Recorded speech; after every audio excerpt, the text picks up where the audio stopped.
السلام علیکم ناظرین، انیکا وائس کے ساتھ آپ سب کو میرا سلام۔ آج میں آپ کے پاس حاضر ہوئی ہوں ایک نہایت دلچسپ اور خوفناک کہانی لے کے، جو سننے کے ساتھ ساتھ آپ سب کو بہت مزہ بھی آئے گا۔ یہ ایک سچی کہانی ہے اور میرے جاننے والوں میں سے ہی ایک کے ساتھ واقعہ پیش آیا ہے۔ آئیں آپ کو انہی کی زبانی سناتے ہیں۔ کہانی کا موضوع ہے ہندو جن زادی اور سید زادہ۔ آئیں ہم کہانی کی طرف چلتے ہیں۔ یہ ان دنوں کی بات ہے جب میرا کالج میں نیا ایڈمیشن ہوا تھا، اور میں کیونکہ ایک مذہبی گھرانے کی لڑکی ہوں، اس لیے میری کوشش تھی کہ میری جس سے بھی دوستی ہو وہ ایک سلجھی ہوئی اور شریف لڑکی ہو۔ لیکن شروع سے ہی میری کمزوری خوبصورتی تھی، اس لیے میری دوستی جس سے ہوئی وہ کلاس کی سب سے خوبصورت لڑکی تھی، سمیرا۔ نہایت خوبصورت لڑکی تھی، اس کے جیسی خوبصورتی میں نے آج تک نہیں دیکھی تھی۔ اس کی آنکھیں اتنی حسین تھیں کہ میں اکثر اس کی آنکھوں پر اشار کہا کرتی تھی۔ میں اس کی خوبصورتی سے بہت زیادہ متاثر تھی اور اس سے اکثر کہا کرتی تھی کہ تم اتنی خوبصورت ہو، تمہارے گھر والے بھی اتنے ہی خوبصورت ہوں گے، اور اس کے گھر والوں کے بارے میں پوچھا کرتی تھی۔ ایک دن تنگ آ کر اس نے کہا، تم آج ایسا کرو کہ چھٹی کے بعد میرے ساتھ میرے گھر چلو، اس طرح تم میری خوبصورت گھر والوں کو بھی دیکھ لو گی۔ اس نے لفظ خوبصورت پہ بہت زور دیا تھا۔ میں نہ سمجھی، میں نے کہا ایسے کیسے جا سکتی ہوں، پہلے میں اپنی امی سے اجازت لے کر آؤں گی، پھر ہی جاؤں گی۔ اس نے کہا ٹھیک ہے۔ اگلے دن میں اس کے گھر چلی گئی۔ اس کی امی میرے سے بہت پرتپاک طریقے سے ملیں۔ اس کے بعد وہ مجھے اپنے کمرے میں لے گئی اور مجھے اپنی چیزیں دکھانا شروع کر دیں۔ تھوڑی دیر بعد اس کے گھر میں ایک نوجوان داخل ہوا جو نہایت حسین لگ رہا تھا، ایسا لگ رہا تھا کوئی فرشتہ زمین پر اتر آیا ہو۔ سب سے اچھی اس کی بات جو مجھے لگی وہ یہ تھی کہ اس کی نظریں جھکی ہوئی تھیں۔ میں نے سمیرا سے پوچھا یہ کون ہے؟ تو اس نے کہا یہ میرا کزن ہے۔ میں نے کہا یہ تو بہت زیادہ خوبصورت ہے، کہتی ہے جتنا خوبصورت ہے اتنا ہی بد نصیب ہے۔ میں نے پوچھا وہ کیسے؟ کہنے لگی رہنے دو، میں تمہیں کیا بتاؤں، تم یقین نہیں کرو گی اور مذاق اڑاؤ گی، اور مجھے بالکل اچھا نہیں لگے گا کوئی میرے بھائی کا مذاق اڑائے۔ میں نے کہا نہیں، میں اللہ کی قسم کھاتی ہوں، تم مجھے بتاؤ، میں بالکل مذاق نہیں اڑاؤں گی۔ تو اس نے کہا ٹھیک ہے چلو میرے ساتھ، اور وہ مجھے چھت پہ لے گئی۔ اس نے کہا مجھے پتہ ہے تم ان باتوں پہ یقین نہیں کرتی ہو، لیکن بعض اوقات حالات ایسے ہو جاتے ہیں کہ انسان کو یقین کرنا پڑتا ہے۔ اظہر ایک نہایت سلجھا ہوا میرا بھائی ہے، اور شروع سے ہی اس کی عادت تھی کہ وہ لڑکیوں میں آنے سے جھجکتا تھا، اور نہایت نیک اور پرہیزگار تھا، اور قرآن پاک کی تلاوت کرنا اس کا روز کا معمول تھا، اور 5 ٹائم کی نمازیں پڑھتا تھا۔ جب 17 سال کا ہوا تو اس کی طبیعت میں ٹھہراؤ آ گیا۔ وہ مجھے اپنی بہن کہا کرتا تھا اور اپنی ہر بات بتایا کرتا تھا۔ ایک رات حسب معمول وہ قرآن پاک کی تلاوت کر کے سو گیا تھا، تو رات کو اس کی آنکھ کھلی تو اس کو پیاس محسوس ہوئی۔ وہ پانی کی تلاش میں کچن جا ہی رہا تھا کہ اس کو اپنے پاس رکھا ہوا گلاس نظر آیا۔ وہ بہت حیران ہوا، وہ تو سونے سے پہلے کبھی بھی اپنے پاس پانی نہیں رکھتا تھا، لیکن اس نے وہ پانی پی لیا کیونکہ پانی دیکھنے میں بہت ٹھنڈا تھا اور یہ گرمیوں کے دن تھے۔ اس کو پانی بہت مزے کا لگ رہا تھا اور سارا پی گیا اور سو گیا۔ اگلے دن صبح جب وہ اٹھا تو اس کو اپنی طبیعت بہت بوجھل محسوس ہوئی۔ اس کو سمجھ نہیں آ رہا تھا کہ اس کے ساتھ کیا ہو گیا ہے۔ وہ سارا دن بیزار پھرتا رہا، اس کا کام کرنے کا کوئی دل نہیں چاہ رہا تھا۔ ویسے تو وہ روزانہ اکیلا ہی رہتا تھا، لیکن اس دن اس کو ایسا محسوس ہوا جیسے اس کے ساتھ ساتھ کوئی ہے۔ اس نے سوچا کہ میں تو اکیلا ہی رہتا ہوں، ہو سکتا ہے میرا وہم ہو۔ اکیلے پن میں ایسے وہم ہوتے رہتے ہیں، اور روزانہ کی طرح اس دن بھی وہ حسب معمول تلاوت کر کے سو گیا، اور کل کی طرح جب اس کو پیاس محسوس ہوئی تو وہ اٹھا تو اس کے کمرے میں کسی کے ناچنے کی آواز آ رہی تھی۔ جیسے کوئی لڑکی ناچ رہی ہو اور ساتھ ساتھ اتنی خوبصورت آواز میں گانا گا رہی تھی کہ وہ حیران ہی رہ گیا۔ آواز اتنی سریلی اور مدھر تھی کہ وہ اس کو سنتا ہی رہا اور سنتے سنتے سو گیا۔ اگلے دن صبح جب وہ اٹھا تو پچھلے دن کی طرح اس کی وہ کیفیت نہیں تھی، بلکہ وہ بہت ہلکا پھلکا محسوس کر رہا تھا اور ان سب کو رات والے واقعے کو اس نے اپنا وہم جانا۔ روز کے معمول کی طرح اپنا کام کرتا رہا، لیکن اس کو سارا دن ایسا محسوس ہوا جیسے اس کے ساتھ ساتھ کوئی چل رہا ہے۔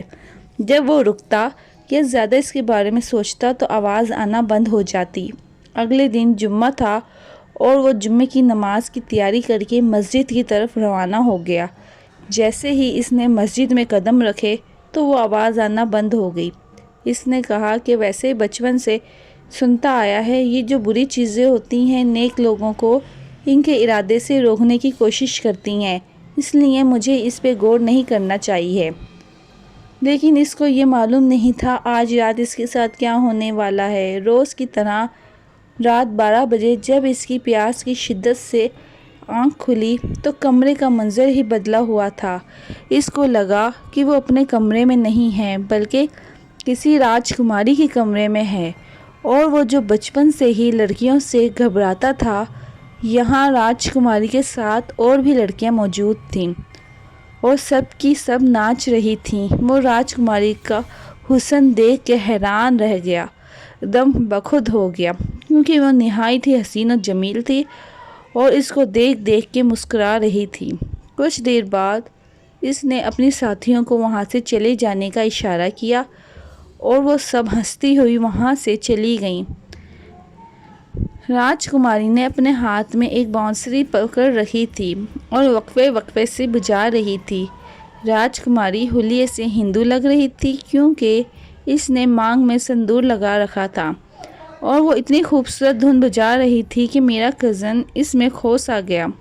اب تو یہ روز کا معمول بن گیا تھا، روز رات کو وہ اپنا روز ناچ دکھاتی اور میرا کزن اس کو دیکھ کے مسکراتا رہتا، لیکن وہ یہ نہیں جانتا تھا یہ اس کے لیے آگے چل کر کتنا مہنگا پڑ سکتا ہے۔ اظہر دل ہی دل میں راجکماری کے عشق میں گرفتار ہو گیا تھا۔ یہاں تک تو صحیح ہے، لیکن مصیبت جب آئی جب مومانی نے اظہر کی شادی کی بات کی۔ مومانی کی نظر بچپن سے ہی اپنے بیٹے بھائی کی بیٹی پہ نظر تھی۔ حدیقہ بہت ہی پیاری بچی تھی۔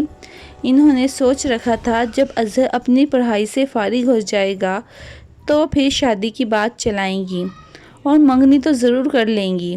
بات تو دونوں کی بچپن سے ہی طے تھی، دونوں خاندان اس بات سے راضی تھے، لیکن انہوں نے کہا جب جوان ہوں گے پھر بھی دونوں کی رائے جان لینی ضروری ہوگی، اس لیے انہوں نے کوئی بات پکی نہیں کی تھی۔ بات کرنے جانے سے پہلے انہوں نے اپنے بیٹے کی رائے لینی ضروری سمجھی اور وہ اس کے مطالعے تک آئیں، کمرے تک آئیں۔ اظہر اپنے کمرے میں بیٹھا مطالعے میں مصروف تھا تو اس کی امی نے باہر سے کہا، بیٹا مجھے تم سے ضروری بات کرنی ہے۔ اظہر بولا، جی ماں بولیں۔ ماں اپنے بیٹے کو بہت اچھے طریقے سے جانتی تھی، انہوں نے سوچا تھا وہ خود ہی انگوٹھی اور مٹھائی لے کر حدیقہ کے گھر جائیں گی اور اظہر کی طرف سے اس کو انگوٹھی پہنا آئیں گی۔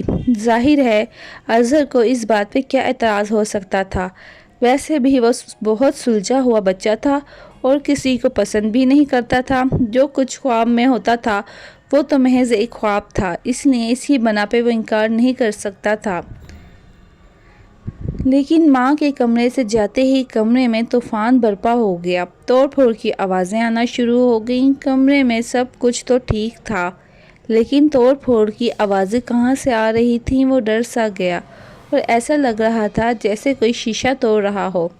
اس نے شیشے میں دیکھا تو اس کو ایک عورت نظر آئی جو نہایت ہی خوبصورت تھی۔ قریب جانے پر جب دیکھا تو پہلے والی خواب والی راجکماری تھی اور پہلے جیسی اس کے انداز میں محبت نظر نہیں آ رہی تھی، بلکہ نہایت ہی غصے میں تھی اور بولی کہ اگر کوئی تمہارے پاس بھی آیا یا تمہارے پاس آنے کی کسی نے کوشش کی تو میں اس کو جان سے مار دوں گی۔ وہ بہت زیادہ خوف زدہ ہو گیا، کیونکہ پہلے تو یہ سب خواب تک محدود تھا، اب حقیقت میں اس کے سامنے وہ آ گئی تھی، تو خوف زدہ ہونا تو بنتا تھا، بھلے ہی وہ اسے دل ہی دل میں محبت کرتا تھا، لیکن تھی تو وہ جن زادی، اس لیے وہ ڈر سا گیا۔ اور پھر اچانک اس کے کمرے میں اندھیرا چھا گیا، جس سے وہ اور بھی زیادہ خوف زدہ ہو گیا۔ اس نے ڈرتے ڈرتے لائٹ آن کی تو کمرے میں سب کچھ پہلے جیسا تھا، شیشہ اپنی جگہ پر موجود تھا۔ اب وہ سمجھا جو کچھ بھی تھا ختم ہو گیا ہے، لیکن اس کی وہ بھول تھی۔ شام کو جب اس کی ماں گھر آئی تو ہانپتے ہانپتے آئی۔ گھر میں کہرام مچا ہوا تھا۔ پوچھنے پہ پتہ چلا، جب اس کی ماں نے مٹھائی حدیقہ کو کھلائی تو مٹھائی کھاتے ہی وہ بے ہوش ہو گئی اور اس کو دورے پڑنا شروع ہو گئے۔ جب اس کو ہسپتال لے کر گئے تو بے ہوش ہی تھی اور ابھی تک اس کو ہوش نہیں آیا۔ اظہر سمجھ گیا کہ جو کچھ بھی روح نے اس کو کہا تھا وہ سچ تھا اور اب بہت زیادہ ڈرا ہوا تھا۔ اس نے سوچا اگر اس نے ماں کو بتایا تو بات بگڑ جائے گی اور وہ عامر کو لے آئیں گی، اور یہ سب اس کو اچھا نہیں لگ رہا تھا۔ اس لیے اس نے کہا اب اس کا کیا حل کیا جائے، اور وہ میرے پاس آیا۔ اس نے مجھ سے کہا سمیرہ، میرے ساتھ ایک عجیب واقعہ ہوا ہے، اور مجھے سب کچھ بتا دیا، جسے سن کر میں ہنسے بغیر نہ رہ سکی اور خوب ہنسنا شروع ہو گئی۔ اور میں نے اس سے کہا کہ تم اب اتنے حسین ہو کہ خواب میں تمہیں حوریں نظر آئیں گی، تم اتنی جو عبادت کرتے ہو لگتا ہے حوروں کے لیے ہی کرتے ہو۔ اس نے کہا سمیرہ، میں ساری باتیں تم سے شیئر کرتا ہوں، اس لیے تم کو بتانے کے لیے آ گیا، لیکن یہ سچ ہے اور تم یقین کرو اس میں ذرا بھی جھوٹ شامل نہیں۔ کیا تم نہیں جانتی کل سے حدیقہ کی طبیعت کتنی خراب ہے اور ہسپتال میں موجود ہے؟ تو کیا ہوا؟ ہو سکتا ہے اس کو مٹھائی سے الرجی ہو، یا اس نے کوئی الٹا پلٹا کھا لیا ہو جس سے معدے میں ورم آ گیا ہو اور وہ بے ہوش ہو گئی ہو۔ اس وجہ سے بھی تو ہو سکتا ہے۔ اس میں کیا راجکماری یا کسی حور پری کا کوئی بھی وہ عمل دخل نہیں ہے؟ میں نے اس کو کہا۔ اس نے میری بات پہ برا سا منہ بنایا اور گھر واپس چلا گیا۔ اور پھر اگلے دن حدیقہ کو ہوش آ گیا تو مجھے بالکل یقین آ گیا جو کچھ مجھے اظہر نے بتایا تھا وہ سب اس کا وہم تھا، اور دل ہی دل میں مجھے حدیقہ پر بہت ترس آ رہا تھا کہ اس کا پالا کس وہمی سے پڑنے جا رہا ہے۔ بہرحال منگنی تو ہو چکی تھی اور شادی اگلے مہینے قرار پائی تھی۔ جیسے جیسے شادی کے دن نزدیک آ رہے تھے، اظہر کی بے چینی میں اضافہ ہو رہا تھا۔ اظہر نے تہیہ کر لیا تھا کہ وہ اس کا ذکر اپنے استاد صاحب سے کرے گا۔ اس کے استاد صاحب محلے کے امام صاحب تھے اور ان باتوں کو بخوبی جانتے تھے۔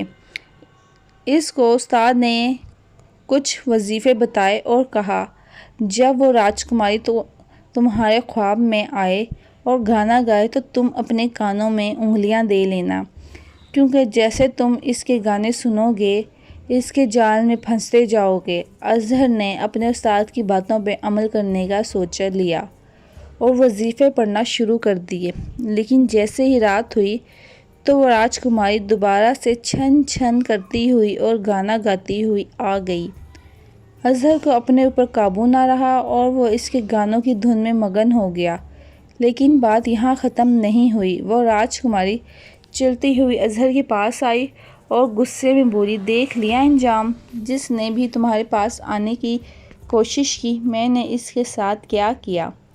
اگر اس نے دوبارہ تمہارے پاس آنے کی کوشش کی تو وہ اپنی جان سے جائے گی۔ اظہر نے اسے کہا، تم کیوں ہمیں تنگ کر رہی ہو جبکہ میں تمہیں پسند بھی نہیں کرتا؟ یہ سب سن کے وہ بل کھاتی ہوئی ناگن کی طرح بولی، ایسا ہرگز نہیں ہے۔ اگر ایسا ہوتا تو تم میرا رکھا ہوا پانی کیوں پیتے اور روز میرا گانا سن کے ایسے مدہوش کیوں ہوتے؟ تو پھر اظہر کو پتہ چلا کہ اس سے کتنی بڑی غلطی ہو گئی تھی جو اس نے اس کا رکھا ہوا پانی پی لیا تھا۔ اور جب مولوی صاحب نے اسے وظیفہ پڑھنے کے لیے کہا تھا تو اس نے ان کی بات کیوں نہیں مانی اور اس کے گانے سن کے مدہوش کیوں ہو گیا۔ وہ یہ سب کہہ کے کب کی جا چکی تھی اور اظہر نے سوچ لیا تھا اب کچھ بھی ہو جائے وہ اس کی جانب نظر اٹھا کے بھی نہیں دیکھے گا۔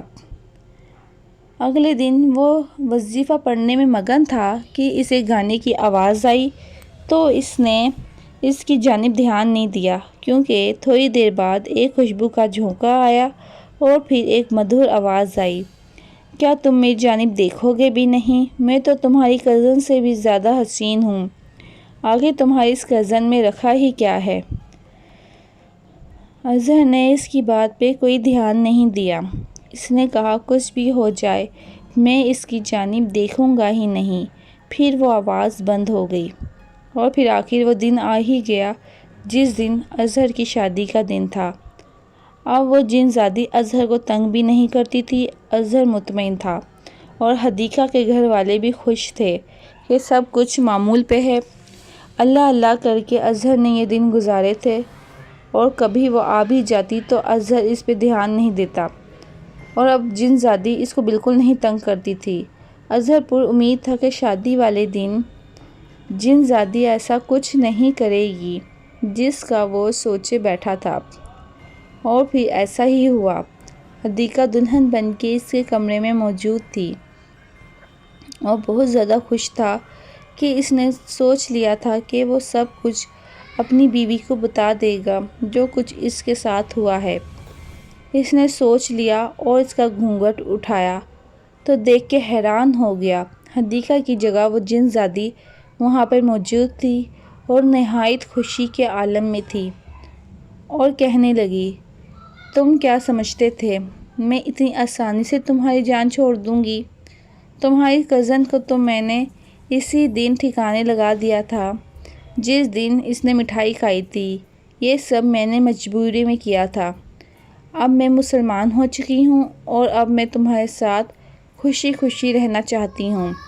میں تو تم پر اسی دن فدا ہو گئی تھی جس دن میں نے تمہیں مسجد والے راستے میں دیکھا تھا، لیکن تمہاری بے رخی نے تو مجھے ستا کر رکھ دیا تھا۔ اب دیکھو میں تمہارے ساتھ انسان کی طرح ہی رہوں گی اور تمہارے گھر والوں کو حدیقہ ہی دکھوں گی، لیکن تم ہمیشہ مجھے راجکماری کی طرح ہی دیکھو گے اور تمہارے لیے میں مینا ہی ہوں گی۔ آج پہلی مرتبہ اس نے اپنا نام مینا بتایا تھا۔ اظہر کی ساری خوشی ہوا ہو گئی تھی، کیونکہ دل ہی دل میں حدیقہ کو پسند کرتا تھا اور چاہتا تھا وہی اس کی دلہن بنے، اور دل ہی دل میں اس کے لیے دعائیں مانگا کرتا تھا۔ قسمت کی ستم ظریفی یہ تھی کہ گھر والے اس کی بات کا یقین بھی نہیں کریں گے، کیونکہ وہ ان گھر کو حدیقہ ہی دکھا کرتی تھی۔ آج بھی سب گھر والے جن زادی کو حدیقہ ہی سمجھتے ہیں۔ اس کے ساتھ اس کو رہنا نہایت عجیب لگتا ہے۔ بس یہ بات میں اور اظہر ہی جانتے ہیں کہ وہ حدیقہ نہیں مینا ہے۔ وہ حدیقہ کو بچپن سے ہی پسند کرتا تھا اور بچپن سے ہی اس کی خواہش تھی وہ ایک دن اس کو بیوی بنا کر اپنے گھر لائے گا، لیکن اب وہ ساری زندگی اس کی یادوں میں ہی جیے گا۔ بس یہی وجہ ہے کہ یہ بجھا بجھا سا رہتا ہے، کیونکہ کوئی بھی اس کی کہانی پہ یقین نہیں کرے گا تو اپنے دل کی بات کسی کو نہیں بتاتا۔ بس مجھے ہی یہ راز پتہ ہے، لیکن کبھی کبھی تو مجھے بھی اس بات پر شک ہوتا ہے کہ تمہیں بھی میری بات پر یقین نہیں ہوگا، کیونکہ میرے لہجے میں بے یقینی ہے، لیکن حدیقہ کے بدلے ہوئے لہجے اور آنکھوں کی چمک سے معلوم ہوتا ہے وہ حدیقہ نہیں کوئی اور ہی ذات ہے۔ اس لیے میں اس کی اپنے دوست اظہر کی بات پہ یقین کر لیتی ہوں، کیونکہ وہ میرا دوست بھی ہے اور بھائی بھی ہے۔ ویورز، آپ کو بھی ہماری کہانی کیسی لگی؟ آپ کی رائے کا انتظار رہے گا۔ کمنٹس میں اپنی رائے کا اظہار ضرور کیجیے گا اور اگر کہانی پسند آئے تو لائک ضرور کرنا۔ انیکا وائس کو اجازت دیجیے۔ اگلی بار بہتر کہانی کے ساتھ حاضر ہو سکوں۔ اللہ حافظ۔